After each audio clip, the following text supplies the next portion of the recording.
Welcome to Chamber of Classics, where timeless stories come to life. I'm Jason Hovde, your host. Today we're going to hear The Emperor's New Clothes by Hans Christian Andersen. This is a humorous tale about honesty and humility. If you enjoy these types of stories, please subscribe to the podcast so you keep getting the stories that we put up each week, and check out the show notes for some ways that you can support this podcast. With that, let's get right into our story.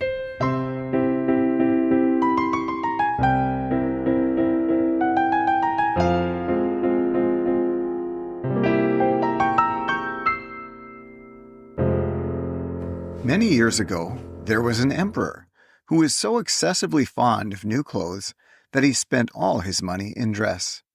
He did not trouble himself in the least about his soldiers, nor did he go either to the theater or the chase, except for the opportunities that afforded him for displaying his new clothes. He had a different suit for each hour of the day, and, as of any other king or emperor, one is accustomed to say, "He is sitting in council." It was always said of him, "The emperor is sitting in his wardrobe." Time passed merrily in the large town which was his capital. Strangers arrived every day at the court. One day, two rogues, calling themselves weavers, made their appearance. They gave out that they knew how to weave stuffs of the most beautiful colors and elaborate patterns, the clothes manufactured from which should have had the wonderful property of remaining invisible to everyone who was unfit for the office he held, or who was extraordinarily simple in character. These must indeed be splendid clothes, thought the emperor. Had I such a suit, I might at once find out what men in my realms are unfit for their office, and also be able to distinguish the wise from the foolish. This stuff must be woven for me immediately. And he caused large sums of money to be given to both the weavers in order that they might begin their work directly. So the two pretended weavers set up two looms and affected to work very busily, though in reality they did nothing at all. They asked for the most delicate silk and the purest gold thread, put both into their own knapsacks, and then continued their pretended work at the empty looms until late one night. "I should like to know how the weavers are getting on with my cloth," said the emperor to himself, after some little time had elapsed. He was, however, rather embarrassed when he remembered that a simpleton, or one unfit for his office, would be unable to see the manufacture. To be sure, he thought he had nothing to risk in his own person, but yet he would prefer sending somebody else to bring him intelligence about the weavers and their work before he troubled himself in the affair. All the people throughout the city had heard of the wonderful property the cloth was to possess, and all were anxious to learn how wise or how ignorant their neighbors might prove to be. "I will send my faithful old minister to the weavers," said the emperor at last, after some deliberation. "He will be best able to see how the cloth looks, for he is a man of sense, and no one can be more suitable for his office than he is." So the faithful old minister went into the hall, where the knaves were working with all their might at their empty looms. "What can be the meaning of this?" thought the old man, opening his eyes very wide. "I cannot discover the least bit of thread on the looms." However, he did not express his thoughts aloud.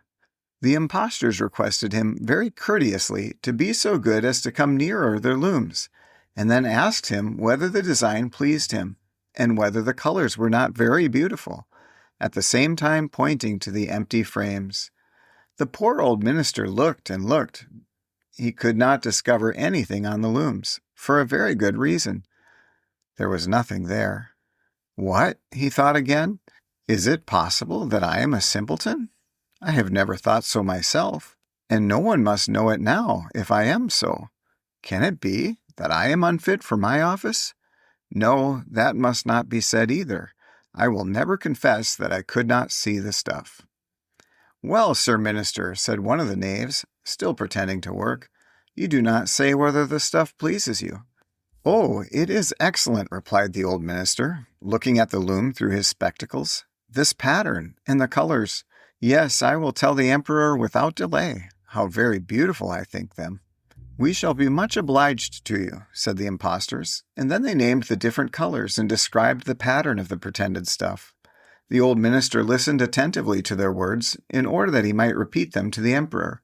And then the knaves asked for more silk and gold, saying that it was necessary to complete what they had begun. However, they put all that was given them into their knapsacks and continued to work with as much apparent diligence as before at their empty looms. The emperor now sent another officer of his court to see how the men were getting on, and to ascertain whether the cloth would soon be ready. It was just the same with this gentleman as with the minister. He surveyed the looms on all sides, but could see nothing at all but the empty frames. "Does not the stuff appear as beautiful to you as it did to my lord the minister?" asked the impostors of the emperor's second ambassador, at the same time making the same gestures as before, and talking of the design and colors which were not there. "I am certainly not stupid," thought the messenger. "It must be that I am not fit for my good, profitable office. That is very odd. However, no one shall know anything about it." And accordingly he praised the stuff he could not see, and declared that he was delighted with both colors and patterns. "Indeed, please your imperial majesty," said he to his sovereign when he returned, "the cloth which the weavers are preparing is extraordinarily magnificent." The whole city was talking of the splendid cloth which the emperor had ordered to be woven at his own expense. And now the emperor himself wished to see the costly manufacture while it was still in the loom. Accompanied by a select number of officers of the court, among whom were the two honest men who had already admired the cloth, he went to the crafty impostors, who, as soon as they were aware of the emperor's approach, went on working more diligently than ever, although they still did not pass a single thread through their looms. "Is not the work absolutely magnificent?" said the two officers of the crown already mentioned. "If your majesty will only be pleased to look at it, what a splendid design! What glorious colors!" And at the same time they pointed to the empty frames, for they imagined that everyone else could see this exquisite piece of workmanship. "How is this?" said the emperor to himself. "I can see nothing. This is indeed a terrible affair. Am I a simpleton, or am I unfit to be emperor? That would be the worst thing that could happen. Oh, the cloth is charming," said he aloud. "It has my complete approbation." And he smiled most graciously, and looked closely at the empty looms, for on no account would he say that he could not see what two of the officers of his court had praised so much. All his retinue now strained their eyes, hoping to discover something on the looms, but they could see no more than the others. Nevertheless, they all exclaimed, "Oh, how beautiful!" and advised his majesty to have some new clothes made from this splendid material for the approaching procession. "Magnificent!" "Charming!" "Excellent!" resounded on all sides, and everyone was uncommonly happy. The emperor shared in the general satisfaction, and he presented the impostors with the riband of an order of knighthood, to be worn in their buttonholes, and the title of gentlemen weavers. The rogues sat up the whole of the night before the day on which the procession was to take place, and had 16 lights burning, so that everyone might see how anxious they were to finish the emperor's new suit. They pretended to roll the cloth off the looms, cut the air with their scissors, and sewed with needles without any thread in them. "See," cried they at last, "the emperor's new clothes are ready." And now the emperor, with all the grandees of his court, came to the weavers, and the rogues raised their arms, as if in the act of holding something up, saying, "Here are your majesty's trousers. Here is the scarf. Here is the mantle. The whole suit is as light as a cobweb. One might fancy one has nothing on at all when dressed in it. That, however, is a great virtue of this delicate cloth." "Yes, indeed," said all the courtiers, although not one of them could see anything of this exquisite manufacture. "If your imperial majesty will be graciously pleased to take off your clothes, we will fit on the new suit in front of the looking-glass."